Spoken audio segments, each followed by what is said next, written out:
एक हजारों में मेरी बहना है शो का असली नाम था कुछ और। भारतीय टेलीविजन की दुनिया में कुछ धारावाहिक ऐसे होते हैं जो केवल कहानियों की वजह से नहीं बल्कि अपने नाम और पहचान की वजह से भी दर्शकों के दिलों में जगह बना लेते हैं। ऐसा ही एक सीरियल था, एक हजारों में मेरी बहना है। इस शो ने बहनों के रिश्ते को बड़े ही भावुक और दिलचस्प अंदाज में दिखाया। लेकिन क्या आप जानते हैं कि इस शो का नाम शुरुआत में बिल्कुल अलग रखा जाने वाला था? दरअसल जब इस धारावाहिक की कहानी और कॉन्सेप्ट पर काम चल रहा था तो इसका टाइटल बहना तय किया गया था।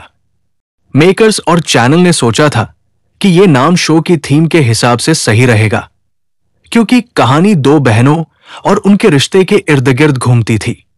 लेकिन बाद में क्रिएटिव टीम को महसूस हुआ कि सिर्फ बहना नाम साधारण लग सकता है और दर्शकों पर गहरी छाप नहीं छोड़ पाएगा। इसलिए उन्होंने इस नाम को बदलने का फैसला किया। लंबी चर्चाओं के बाद नया नाम चुना गया, एक हजारों में मेरी बहना है। दिलचस्प बात यह है कि यह टाइटल किसी कल्पना से नहीं बल्कि एक पुराने लोकप्रिय गाने से इंस्पायर था। इस गाने के बोल और भावनाएं बिल्कुल उसी थीम को दर्शाते थे जिसे शो में दिखाया जाना था, बहनों का अटूट बंधन।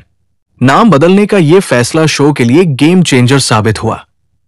एक हजारों में मेरी बहना है सुनते ही दर्शकों को अपनेपन और भावनाओं का एहसास होता था। यही वजह रही कि शो जब ऑन एयर हुआ तो दर्शकों ने इसे हाथों हाथ लिया और इसका टाइटल खुद में एक ब्रांड बन गया। आज भी जब लोग इस सीरियल को याद करते हैं तो सिर्फ इसकी कहानी नहीं बल्कि इसका टाइटल सॉन्ग और नाम भी तुरंत जुबान पर आ जाता है।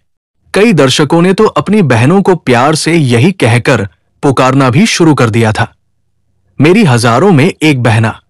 संक्षेप में यह कहना गलत नहीं होगा कि एक शो की पहचान सिर्फ उसके कलाकारों या कहानी से ही नहीं बनती बल्कि उसका नाम भी उतना ही अहम रोल निभाता है। अगर इस धारावाहिक का नाम बहना नहीं रहता तो शायद ये उतनी गहरी छाप न छोड़ पाता जितनी कि एक हजारों में मेरी बहना है ने छोड़ी।